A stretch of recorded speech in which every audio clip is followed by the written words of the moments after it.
교회에 처음 나오신 분들이 어려움을 당하는 것이 뭐냐면, 유교적인 사상에서 있다가 교회에 처음에 나오면 제사를 못 드려요. 그러다 보니까 제사를 못 드리다 보니까 사람들이 생각하기를 기독교는 불의의 종교인가? 이런 생각을 가질 때가 종종 있습니다.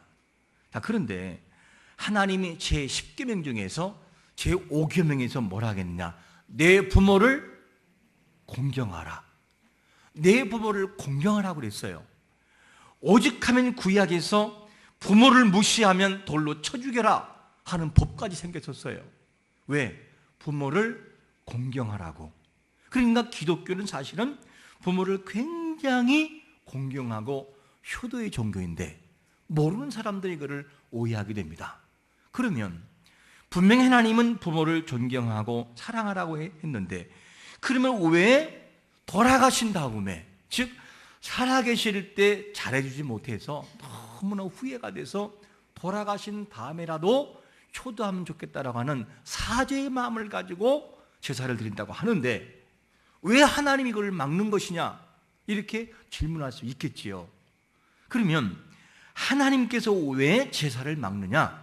돌아가신 이후에는 어떤 일 때문에 막냐면, 고린도전서 10장 20절에서 이렇게 말씀하고 있기 때문입니다. 시작. 무릇 이방인이 제사하는 것은 귀신에게 하는 것이요 하나님께 제사하는 것이 아니니, 나는 너희가 귀신과 교제하는 자가 되기를 원하지 아니하노라. 제사는 뭐냐? 귀신과 함께 합하는 거라는 거예요. 귀신에게 하는 행동이기 때문에 그 제사를 하나님이 아주 강력하게 막고 있어요. 왜냐?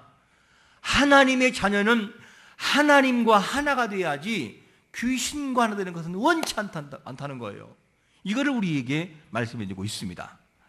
고인이 땅에서 살아계실 때 효도하지 못한 그 마음 때문에 역시나 후회되어서 역시나 돌아가신 이후에도 계속 아쉬움이 남아서 드리려고 그럴 때, 또 드리지 못하는 또 한 가지 이유가 뭐냐면, 사람이 이 땅에 살다가 죽으면 두 가지로 갈라져요. 하나는 뭐냐면, 이 육신은 흙으로 왔기 때문에 흙으로 땅에 묻혀버립니다. 그리고 흙에서 잠을 잔다, 이렇게 성경은 표현하죠. 잠을 잔다. 그리고 영혼, 하나님의 코에 생기를 불어넣은 영혼은 어디로 가느냐? 하나님 앞으로 가지요. 우리는 보통 천국이라고도 하고 다른 말로 임시처소다라는 말을 씁니다. 왜냐? 주님이 재림하시기 전까지는 그 영혼도 완전한 상태의 영화의 상태라기보다는 아직 한 주님의 재림이 임하지 않았기 때문에 임시로 있는 것이고, 그리고 이 땅에 묻힌 영혼도, 육신도 예수님이 오실 때 땅에서 부활하는 거예요. 부활하고 저 천국에 있는 영혼과 함께 만나 영화, 완전한 상태로 들어가서, 그리고 신랑 되시는 예수님을 나의 구주로 모시고 신부된 우리는 그분과 함께 영원한 그 나라로 들어갈 때가 오는 것을 믿으시기를 축원합니다. 그렇기 때문에 이 땅에서 사시던 부모님이 돌아가신다. 그러면 그 영혼이 할 일 없이 주워 먹기 위해서 대기하고 있고, 1년에 한 번 시달 지내면 밥 한 번 먹으려고 기다리고 있는 것이 아니라 그 말이에요. 죽는 순간 육신은 땅에 묻히고 영혼은 이미 가 있기 때문에 이 땅에 있는 존재는 부모님이 안 계시고, 장난질하는 것은 뭐냐면 귀신이 장난질한다 그거예요. 그래서 절대 하지 말아라, 이렇게 하나님은 못 받고 있습니다. 기독교의 신앙은 그래서 뭐냐? 돌아가신 다음에 후회하지 말고 뭐 할 때? 살아계실 때 잘하라는 거예요. 살아계실 때 효도하고, 살아계실 때 고기 한 번 더 드리고, 웰빙 음식 드리고, 사랑한다는 말, 아버지 고마웠어요, 사랑했습니다, 감사합니다는 말을 하라는 거예요.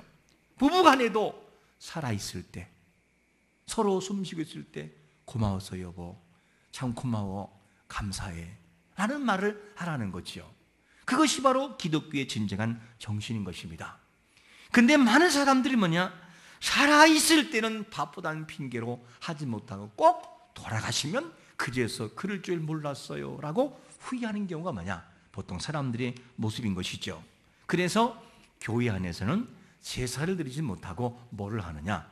그런 사람들을 위해서 추도 예배를 만들어 놓았어요. 성경에 추도 예배는 없어요. 하지만 뭐가 있느냐? 제사를 드리지 않고 하나님 앞에 예배를 드리는데, 추도 예배는 어떤 것이냐?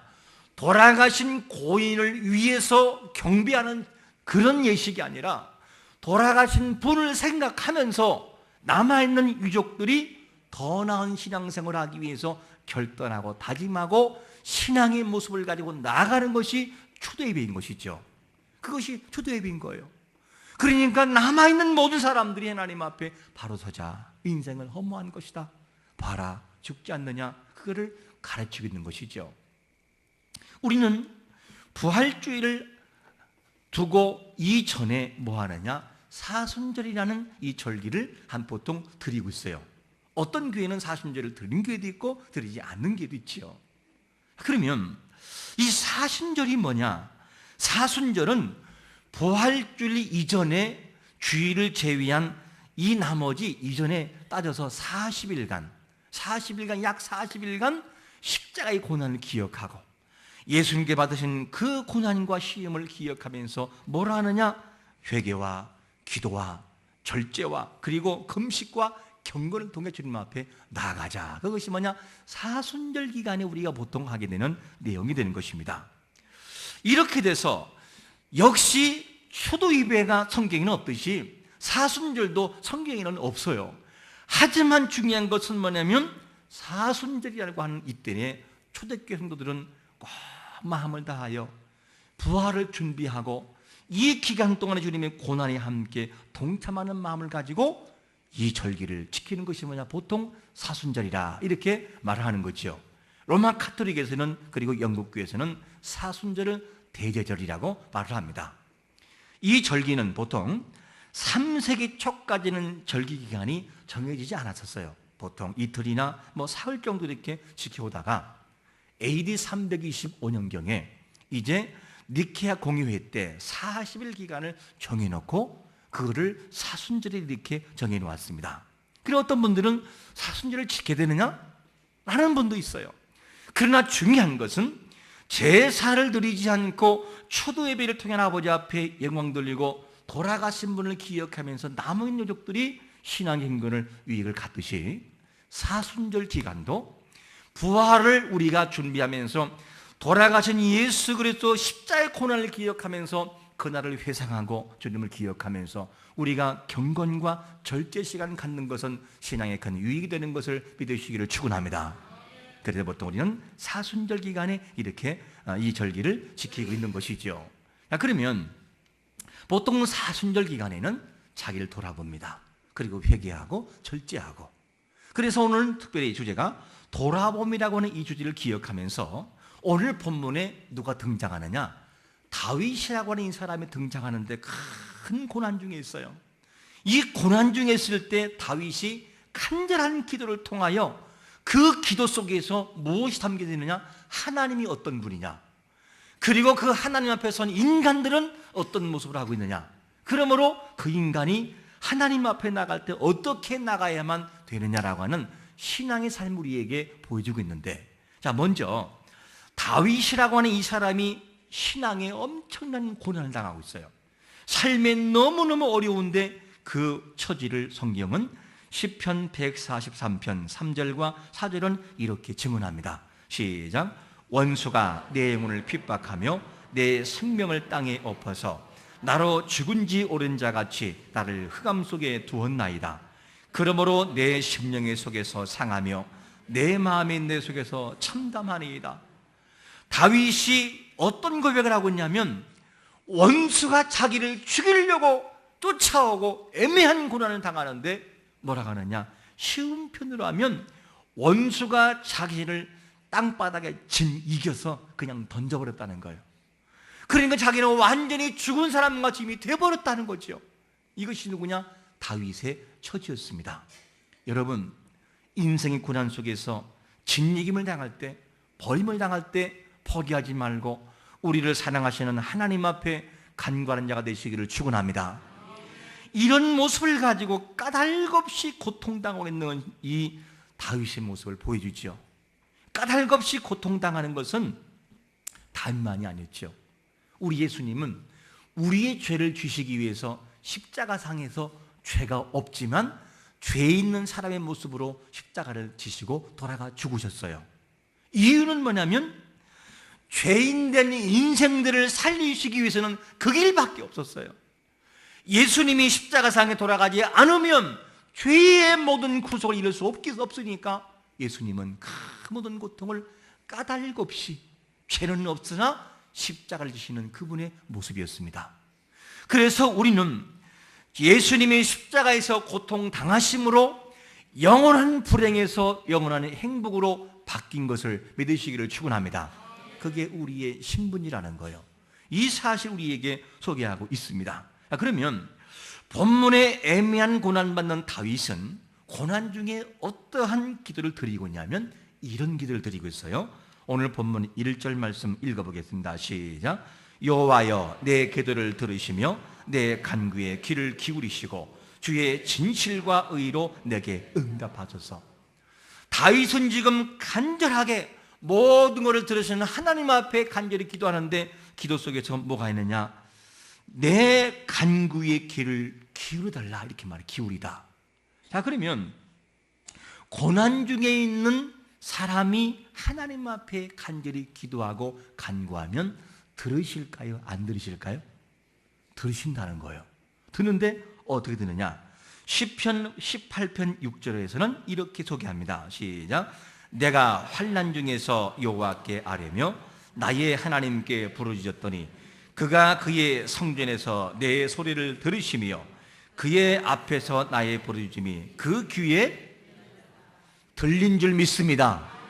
하나님 앞에 우리가 간절히 기도하면 요만한 소리도 하나님은 들으신다는 거예요. 아버지 나 너무 힘들어요. 그러면 아버지가 그래 내 기도를 듣고 있다. 다 들으신다는 거예요. 한번 해보세요. 내가 너무 힘들고 어려울 때 잔머리 굴리지 말고 하나님 저 부족합니다. 너무 힘들어요 아버지. 너무 힘들어요 라고 한번 기도해 보세요. 하나님이 어떻게 누트를 통하여 역사한지 한번 기억해 보세요. 단순하게 하나님 나 너무 힘들어요 라고 한번 해보세요. 이 기도가 굉장히 필요하죠. 그래서 여기서 들으신다는 이 표현에서 원문에서는 쏴마란다, 쏴마라는 단어인데 이 단어는 뜻은 이런 뜻이 있어요. 하나님이 경청하다, 하나님이 이해하다, 하나님이 동의하다 그런 말이에요. 그러니까 우리가 하나님 나 너무 힘들어요 라고 기도하면 하나님이 뭐냐? 모든 걸 다 이해하신다는 거예요. 그래 네가 많이 힘들구나. 너의 아픈 고통 내가 다 알고 있어. 내가 너를 알고 있단다. 그러면서 이해하신다는 거예요. 그리고 모든 것을 빠짐없이 다 듣고 있다는 거예요. 어떻게 힘든지, 무슨 말을 하는지, 얼마나 아파하는지 그거를 들으시고 동의하고 그래 알았다. 내가 듣고 있다. 이렇게 하나님이 쏴말한 단어가 그런 단어예요. 하나님은 우리의 모든 것을 듣고 있어요. 그래서 그분께서는 모든 걸 듣고 있는데 우리는 뭐라고 생각하느냐? 기도할 때 이렇게 생각을 해요. 이것은 들을 수 있을 것 같다. 그러면 세게 기도하고 이거는 아무래도 안 될 것 같아. 그러면 힘이 없어요. 아버지 그러면서 힘이 없어요. 여러분 기도할 때 우리의 시선과 우리의 사고로 기도하지 말고 하나님의 시선을 가지고 기도하는 자가 되시기를 축원합니다. 그래서 하나님은 뭐라고 말씀하시느냐? 에레미야 32장 27절에서 이렇게 말씀합니다. 시작. 나는 여호와여 모든 육체의 하나님이라. 내게 할 수 없는 일이 있겠느냐? 하나님은 모든 것을 할 수 있는 것을 믿으시기를 축원합니다. 그분은 할 수 있다는 거예요. 네가 볼 때 안 된다고 생각하느냐? 나는 할 수 있어. 네가 볼 때 불가능해 보이지? 내가 볼 때는 아무것도 아니야. 다 할 수 있다는 하나님은. 왜? 전지전능하시니까. 그래서 하나님 편에서 볼 때는 불가능이 없다는 거예요. 우리가 볼 때는 불가능한데. 그래서 다윗이 기도하고 있는 대상이 누구냐? 모든 것을 들으시는 쏴마의 하나님, 나의 모든 것을 들으시고 경청하시고 이해하시고 동의하신 하나님이라는 그 대상 앞에 지금 기도하고 있는 거예요. 다윗이 위대해서 응답받는 것이 아니라 기도의 대상 되시는 그분이 위대하기 때문에 다윗의 기도가 응답되는 것을 믿으시기를 축원합니다. 그렇게 된다는 거예요. 이 기도를 지금 다윗은 드리고 있는 것입니다. 사람들은 시시때때로 변해요. 어떤 데는 될 것처럼 보이고 어떤 데는 안 될 것처럼 보이고, 그런데 하나님은 언제나 변함이 없어요. 언제나 그분은 진실하시고 의롭다는 거예요. 우리가 기도하면 하나님은 정확하게 우리를 판단하시고 의롭고 진실한 모습을 가지고 우리의 간구를 들으시는 의롭고도 진실하신 그 하나님인 것을 또한 믿으시기를 축원합니다. 이렇게 진실하고 의로우신 하나님께서 뭐라고 하냐면 우리의 모든 걸 들으시는데, 다윗은 이 기도를 통하여 하나님은 그런 분이었구나, 모든 것을 들으시고 우리를 알고 계시고 그분은 의로우시고 진실한 분이었구나라는 것을 다윗은 기도 속에서 고백하고 있어요. 그 다음에 그 크시고 위대하신 하나님 앞에 그러면 인간은 어떤 주소를 가지고 있느냐? 인간은 이렇다는 거예요. 한번 143편 2절을 읽어보겠습니다. 시작.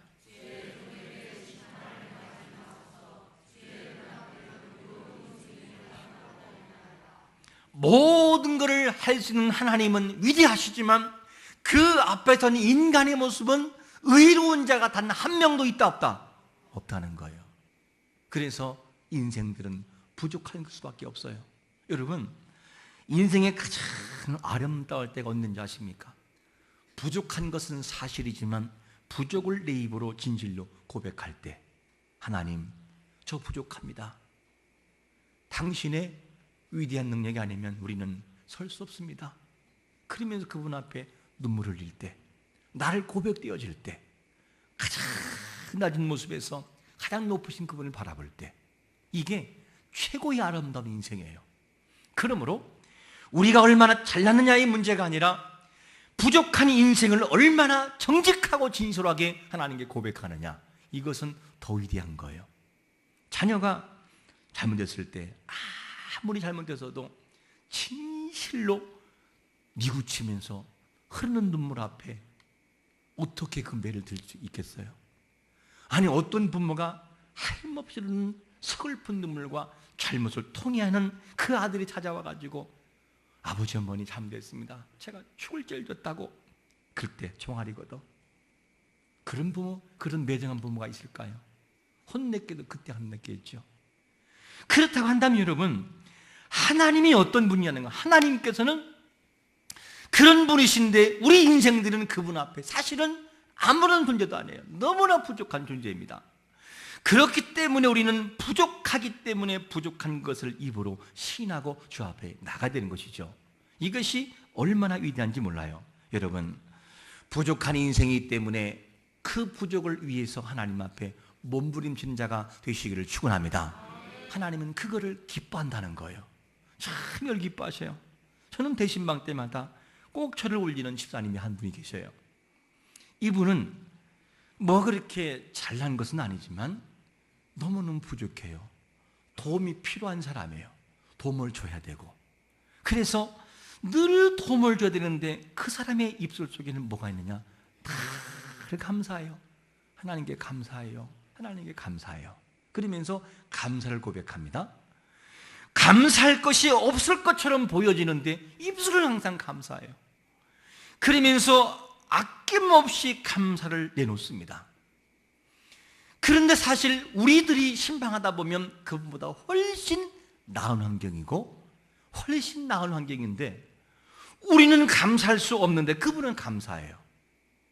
그러면서 신방하는 대원들을 참 부끄럽게 하고 마음을 뭉클하게 만들어 놔요.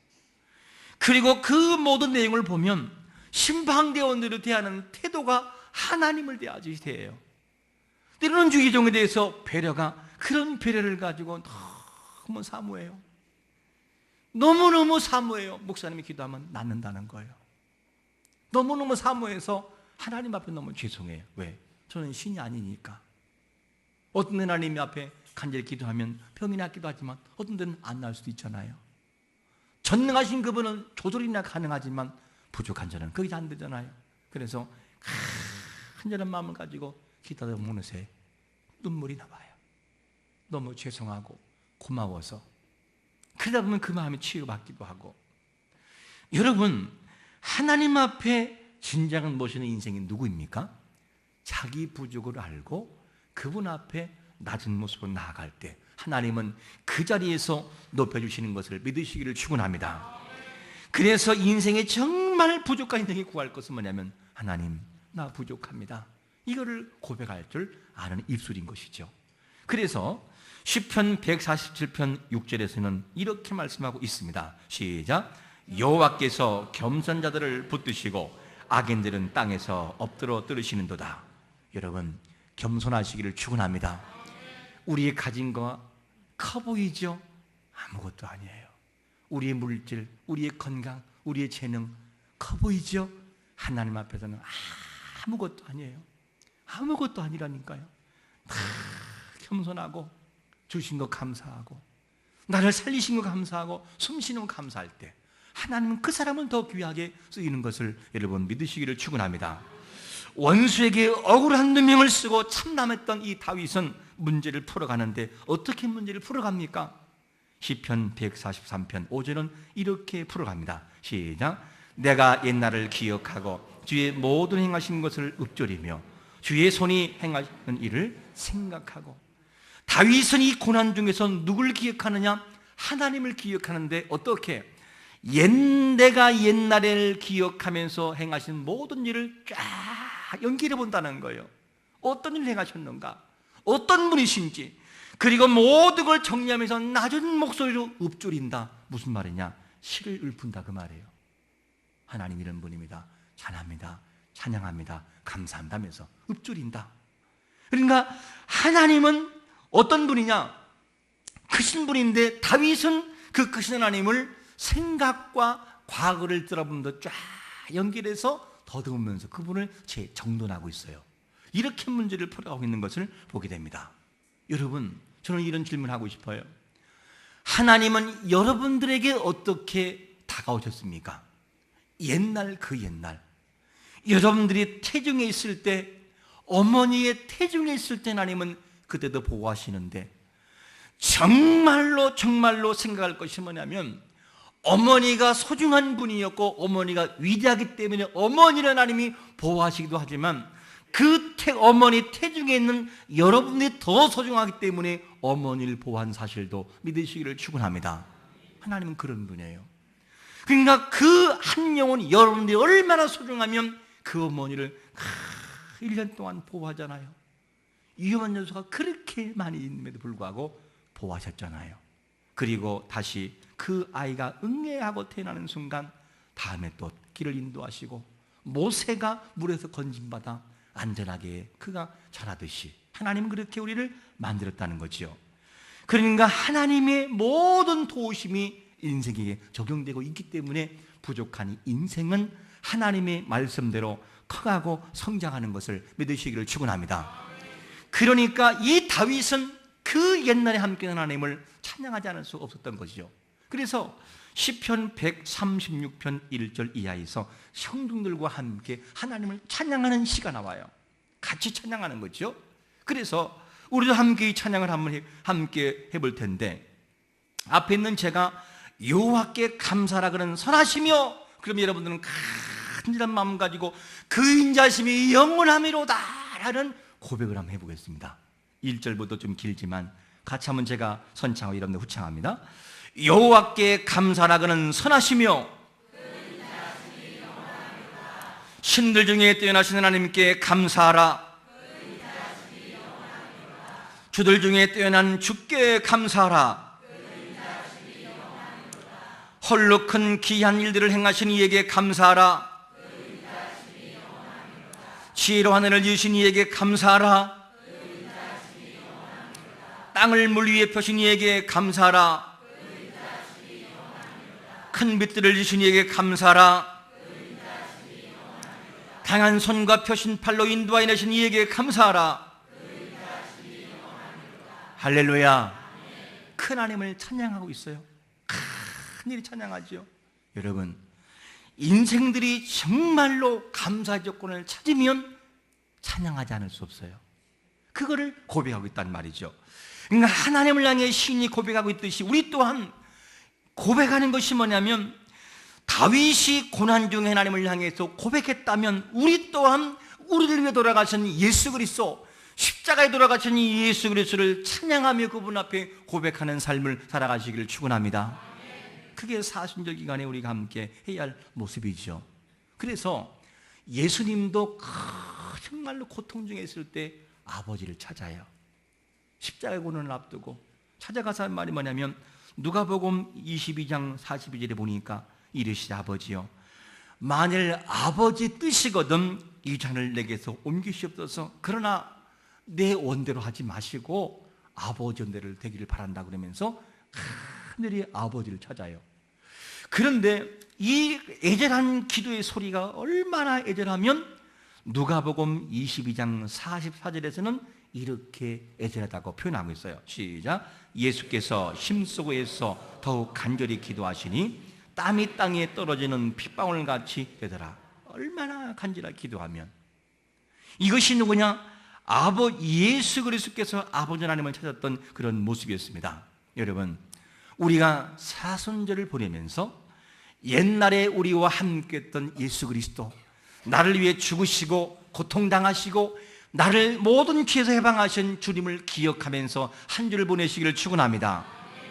억울한 누명을 쓰고 아파했던 다윗은 옛날을 회상하면서 정돈하지요. 그리고 다 정돈한 다음에 내린 결론이 있어요. 한 가지 결론을 이렇게 내립니다. 시편 143편 6절 말씀 읽어보겠습니다. 시작. 주를 향하여 손을 펴고 내 영혼이 마른 땅같이 주를 사모하나이다. 셀라. 내린 결론이 뭐냐?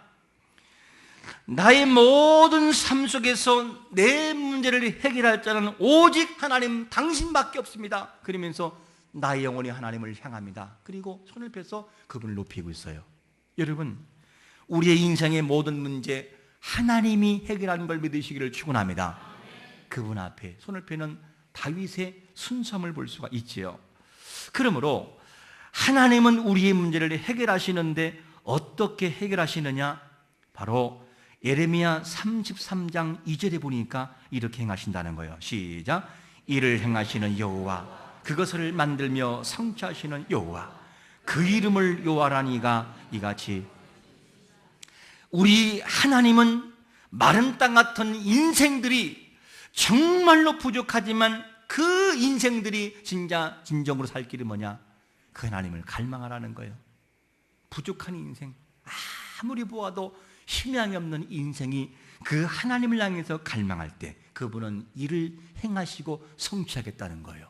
여러분, 인생의 억울함과 고통을 당할 때 인생의 해결자 되시는 하나님을 향해서 다윗이 정말로 간절히 갈망하며 그분을 찾듯이 우리가 한 주를 보내면서, 그리고 남은 모든 사순절 기간을 보내면서 우리를 위해 피 흘리신 예수 그리스도, 그분을 회상하면서 그분의 은혜를 기억하면서 정말로 마른 땅의 비를 사모하며 기다리듯이 우리의 심령이 그런 마음을 가지고 사모하여 좀 더 나은 영성으로, 좀 더 나은 믿음의 영성 회복을 이루는 복된 한 주가 되시기를 예수 그리스도의 이름으로 축원합니다. 아멘.